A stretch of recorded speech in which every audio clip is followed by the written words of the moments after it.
Hello, welcome to Head to Toe. I'm Sarah Hayden. Today we have Andrea Penny from Home Health Care of Greater Newburyport. Andrea is an RN and a certified diabetes educator. She's here to talk about diabetes. Welcome, Andrea. Thank you for joining us today. Could you explain what diabetes is and maybe the differences between type 1 and type 2 diabetes? Diabetes is a disorder in the body where the pancreas, which normally produces insulin that's needed for glucose or sugar to be digested properly, is not working right. In type 1 diabetes, the pancreas makes no insulin at all. So these kids, usually kids, it can happen to children, young adults, even older people. If they have cancer of the pancreas or an infection of the pancreas can cause it. For whatever reason, the pancreas fails to make any insulin at all. And these people must inject insulin in order to survive. A normal blood sugar should be fasting, meaning without breakfast, 80 to 105, and a non-fasting 140 or less. With type 1 diabetes, upon diagnosis, their blood sugars could be as high as 800, 900, 1,000 sometimes. Wow, that's unbelievable. Very high. And with that, they have ketoacidosis, which means their body, instead of being able to use sugar for energy, turns to fat. It says, if I can't get the sugar metabolized with the insulin, we'll go for fat. And it breaks down the fat, and a byproduct of that is ketones or acetones. So they will spill ketones in the urine, and that could lead them into a coma from the side effect of the acidosis built up. So that's the type 1. Generally strikes children around school age, around the age of adolescence, and then young adulthood sometimes. That's a hard thing if you're an adolescent. Very hard to deal with all the other pressures of adolescence and hormones going crazy. And insulin is a hormone, so that gets mixed up during that time too. With type 2 diabetes, this is adult onset, and this is more related to family history. Type 1 is family history along with something that destroys the immune system involving the pancreas so that the beta cells are destroyed, they don't make insulin.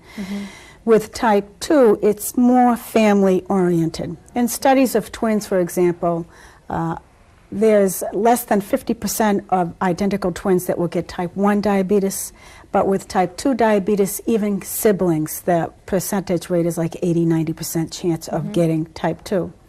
With type 2, it is involved with obesity. An easy way to remember the 4 risk factors for the type 2 adult onset is female, which is twice to 1 of male for diabetes, adult onset type 2. Family history, fat or being overweight, and 40, around the age of menopause. Wow. Does it have to do with the kind of diet you've eaten during your life, or is it because could you be thin and get diabetes? You can, but it is more involved something with the fat metabolism. There's an association there. Yes, you can be thin and have type 2 diabetes, but it's more common to be overweight. And in fact, once the person loses weight, often the blood sugars will come under control without even medication. It seems, obviously with the type 1, it's very serious. I mean, it seems like you couldn't really ignore any symptoms, but maybe with type, and I don't know, do the symptoms just come on very quickly in type 1?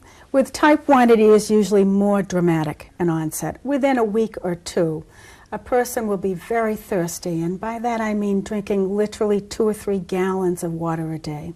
And the weight loss will be dramatic, 10, 15 pounds in a week. Then they'll develop an acetone or an odd smell to their breath, and may even get comatose, but they don't usually reach that point before they seek medical help. Wow. And then a simple blood test will confirm what the blood sugar, when it's elevated, that it's diabetes. With type 2, the symptoms are extremely mild, may even go unnoticed. In fact, lots of times it's picked up on routine exam with the physician when he does a blood profile and checks the blood sugar and finds that it's elevated. The symptoms will include, for type 2, a tiredness. It's a type of tiredness where a person wakes up tired, they may lay down and take a nap in the afternoon, and after the nap they're still tired. It's a tiredness that just doesn't seem to leave. Difficulty in healing, small sores, maybe cracked lips or sores on their feet or something like that that doesn't heal as well.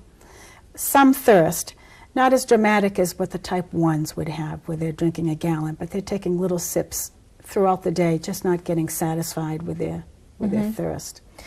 With the type 2, are you going to have some sort of, if you don't pay attention to it and you just, let's say you just don't know you have it, right. And you have these symptoms, can something bad happen to you, or are you just going to not feel that great until you get it picked up by a doctor? Basically, you're not going to feel that great. In all diabetics, after 5 years, there will be changes in the eyes. Called retinopathy. That's one of the things that can happen never heard with of it. that. It's like a swelling of the blood vessels in the back of the eyes, and then they develop new blood vessels and tearing. It's easily picked up with an exam where the physician looks at you with a light, and he's like nose to nose with you. I was wondering what that was. Yeah, he's looking at the blood vessels in the back of your eyes, and that's one of the things he's looking for their condition. So that will begin to happen after 5 years of blood sugars out of control with both type 1s and type 2s. So it actually does damage. Yes, it can. The blood sugars. What exactly does it do? I mean, does it... For some reason, it causes the blood vessels to swell and become more fragile. So it's almost like irritated by the excess sugar, right? It's not the insulin. I don't know exactly how to explain it, but it is from the excess sugar, because the insulin would get the sugar where it needs to go, and with the extra sugar in the bloodstream. Plus, there's also a problem with the fat metabolism or digestion, especially with type 2 diabetics, and that's involved with the blood vessel damage as well. One physician described it to me once as aging the arteries much faster when you have diabetes, and it is considered a risk factor in heart disease. Well, I always knew it was a risk factor in heart disease, but I didn't know why it was a risk factor in heart disease. That's really interesting. With the two, type 1 and type 2, with the type 1, now, obviously this is going to have a great impact on your family and your friends, because it seems like that is onset when you're a child or a teenager. Once the type 2 person, once they get it, are they experiencing the same kinds of things, or is one more difficult to deal with than the other? The type 2s and type 1s can both experience low blood sugar reactions, and that's a very common nuisance. With the type 1 child, the concern is if they have lots of low blood sugar reactions to the point that they pass out or have seizures, that can cause some damage to the brain, but that's only after having many of them. With a type 2 diabetic, it's possible to have a low blood sugar to the point of passing out, but it's not as common to pass out. The reason being, with type 2 diabetes, you are controlling your diabetes with injecting insulin, meaning extra insulin. Your body is making some but not enough. Or you're taking pills which encourage the pancreas to produce more insulin, or you're not on anything. At any rate, with type 2, their pancreas will shut off whatever insulin it's making when the sugar drops, and it will say, don't send out any more because the sugar's too low, we don't need the insulin. With the type 1s, they inject insulin. It's their only means of getting insulin into the body, so that insulin is always circulating. So when their sugar dips down, they can't shut it off because it's always circulating. So they're at more risk for a more dramatic low sugar reaction than the type 2. What happens with a low sugar reaction? With low sugar, it affects the brain and affects other parts of the body. What happens is a person may feel confused, may have difficulty making a simple decision. That's a lot of complaints that I hear. The person may not pick up on it themselves, but I have a woman that I know that I will say, do you want orange juice or milk? And if she can't make up her mind, I give her juice because I know she can't make a decision, she's dropping. So that's one sign. Shakiness, feeling nervous or anxious for no reason, faintness, double vision. Those are the basic symptoms of people. General weakness. I've come encounter with a situation with someone I know who has type 1, and they don't have symptoms with the low blood sugar, and I don't understand that. How does that happen, and what can someone do to help them or recognize when they're in a dangerous point?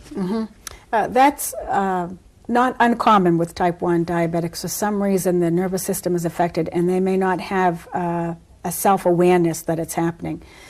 With type 2s, that can happen too, but eventually it's knowing their bodies. But with type 1, sometimes truly they can't recognize a reaction coming on. If they're with somebody, they would you look at your friend, she would be pale, maybe sweaty, maybe shaky, might be talking funny, almost like she's drunk. just not acting right, strange behavior. They need to eat something right away. The best would be juice or soda or any form of sugar into the mouth, and that will work very, very fast. Within 5 or 10 minutes, she would begin to recover. The concerns are she could pass out if she's driving. The people whose jobs are affected by diabetes, airplane pilots, cannot join the U.S. military and can't be interstate truck drivers if you have diabetes, whether it be type 1 or type 2, for those reasons, because of the potential of a low blood sugar reaction. Yeah. Does exercise have something to do with either helping it or not making it worse? Exercise in general is very good for diabetes because it helps the body to burn the sugar the way it needs to. But exercise burns sugar, so with that burning of sugar, you tend to drop your blood sugar. So with a type 1 diabetic especially, if their sugar is only running 80 or 90 and they do intensive exercise, the sugar may drop too low, so they have a low blood sugar reaction. Those people need to eat something ahead of time before they exercise and always have a snack on them so that they can take it if they need it. Does the home health care of Greater Newburyport offer some sort of support or assistance to families or individuals with diabetes and the families who have to deal with the people that have the diabetes? We have, at the Council on Aging in Salisbury, the first Monday of every month from 10 to 12 in the morning, barring holidays, and it gets rearranged, we have a blood pressure clinic where I check blood pressures and I screen for blood sugars at that time. Also, I see clients in their homes through private insurance or Medicare, Medicaid. For a support group, the best one available right now is through Anna Jake's Hospital. It's run by Fred Buzzell in the outpatient clinic department, and he has a meeting a month that's an educational and support group. Is that for type 1 or type 2? Both. Is there would there be a benefit to having those two separate? Are there separate issues that these two groups go through, or are they generally the same? Generally, they share a lot of the same concerns. I would think that adolescents, this sort of hits on me harder because I've worked with adolescents and I know they go through a lot just because they're adolescents. I don't have children of my own, but I've worked with groups of them, and I can't imagine the difficulty that they must experience when they have diabetes. I mean, they can't eat junk food. That's a huge thing. I mean, these kids live on junk food. That's right. I mean, what kinds of things can they do? Well, there are support groups for teenagers. There's one, I believe, in Beverly, and the Joslin Clinic certainly would have, as well as the American Diabetes Association, references where they could join groups. It's not so bad anymore for diabetics to have sugar. This is brand new this year. Oh, good. There's carbohydrate counting and various other ways to control the diet. The biggest thing that they have is the ability to test their own blood sugars, so that if they can slip into the bathroom or somewhere private, check their sugar and see if they're on the way up or on the way down, then they could supplement their high blood sugar by taking extra insulin. Always, of course, under the advisement of their physician, because a yo-yoing of the blood sugars is not good for their bodies. How about drinking? I know adolescents, that does raise a problem with diabetes, especially type 1s. While the liver metabolizes or digests the alcohol, it cannot produce any sugar. Normally, the liver puts out a little bit of sugar all the time. So with type 1 diabetics, while their their liver is digesting the alcohol, they're not putting out that sugar, so they're at risk for low sugar reaction. If they choose to drink, they should have a mixed drink that contains real sugar, like with ginger ale, or else have crackers or some sort of snack with the alcohol. They can have alcohol, but it's going to affect them perhaps unpredictably. Well, you've given us a lot of information here about type 1 and type 2 diabetes, and it seems that there are some special considerations for both groups, although they have some many commonalities too. Yes. Thank you so much for being with us today, Andrea. It's been very helpful. It was fun.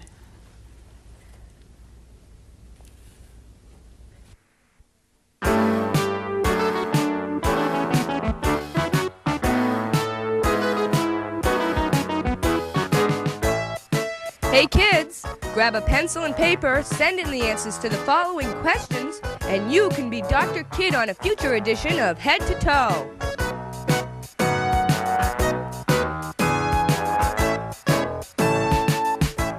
just want extra wrap.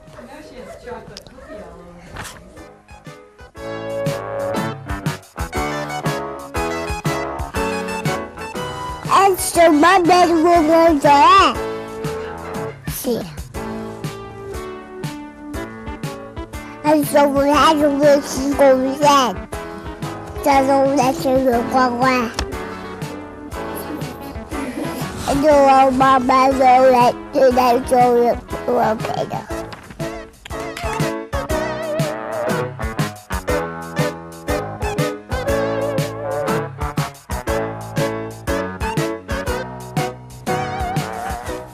Mom dress. Go ahead, Jenna. Good I just want extra wrap.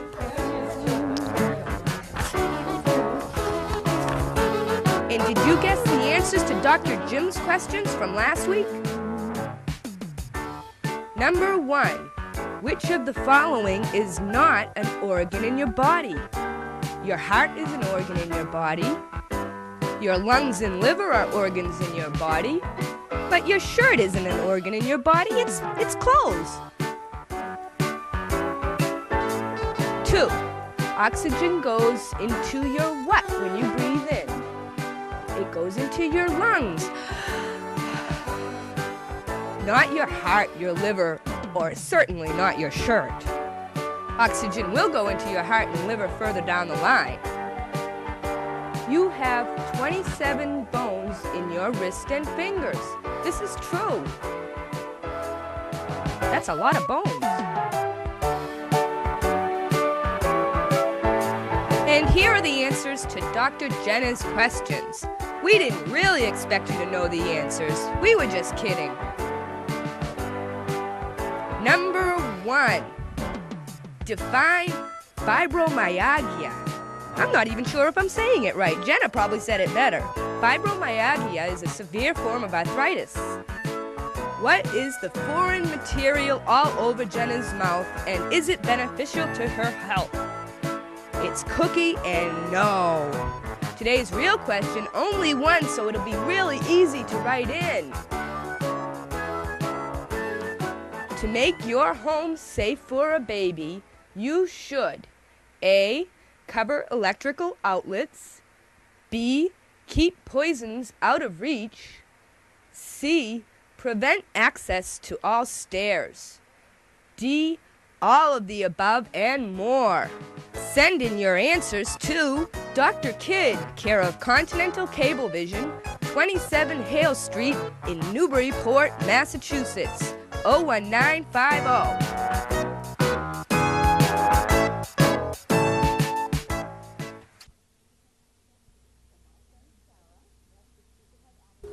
Well, my friend Sarah asked if she could have access to this kitchen. I am Barbara Mattina, and I am a person with diabetes. I've had diabetes for almost 30 years, 27 to be exact, this year. And Sarah's interest lay in one of the elements in which I use to control this disease, to manage my diabetes, is through diet. Also through exercise and also through insulin. Those three things all together make up and comprise my ability to manage my disease and have a good quality life. So we're here in my kitchen. This is so exciting. We're here in my kitchen, and I generally eat a high carbohydrate, low protein, and extremely low fat diet. That's because the way I handle my diet is very personal for me. Many people with diabetes do not have to eat a low protein diet, although it's recommended to eat high carbohydrate and low fat. I keep my protein at a minimum, and as a result, I very rarely eat meat, although I will eat chicken and fish, but not too often. I keep that at a minimum. So I'm eating high carbohydrate, low fat, and low protein. As a result, the things that are in my cabinets reflect my tastes and the things that I enjoy to eat, mostly vegetables and fruits. You'll see fruits and vegetables all over the house. I can open the refrigerator, open the cabinets. I'm also on a structured meal plan, which for many people when they're newly diagnosed seems like such a prison, such a, a grid work in which to slide their their lives. How do we stick to meal plans? How do we do exchanges? All these kinds of things. It's really not that difficult for me to handle because I guess because of the length of time that I've been doing it, it feels like very natural to me to do. But I trade things off through the day in terms of the numbers of fruits, vegetables, milk products, breads, and fats and meats that I'm allowed to eat. I have a sort of a juggling act that I do through the day, which helps me stay in control and work against the other two elements that control the diabetes, that is exercise and insulin. So I'm always working the amount of food that I'm eating against the amount of insulin that I've taken and the amount of exercise that I anticipate I'll be getting through the day. Did you get a picture of my vegetable woman? And in the refrigerator are a number of things.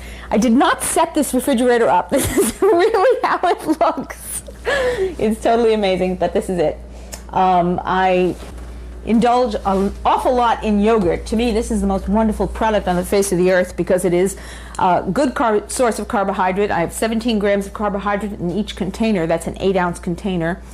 And there's also a good amount of protein, about 12 grams in each container. And because of the nutritional fact labeling, yes, that has finally come out. And listen, as a person with this kind of chronic illness for almost 30 years, this is the most wonderful thing to have for people. 20 years ago, 10 years ago, this did not exist, and it's very difficult to figure out what was going on in terms of what you were actually eating. Most of the products that I have are sugar-free, and almost all of them are fat-free.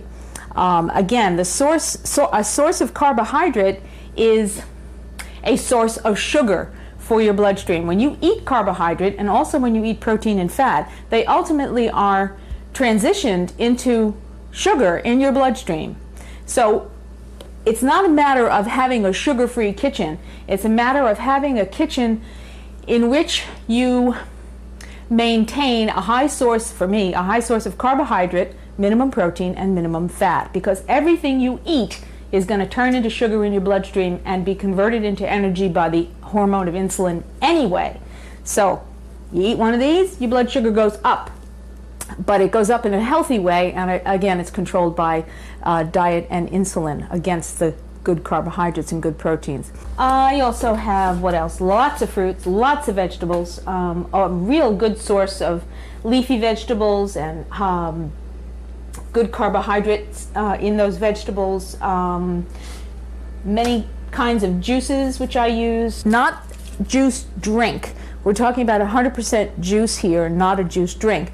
This will elevate the blood sugar fairly rapidly, which I sometimes want to have happen.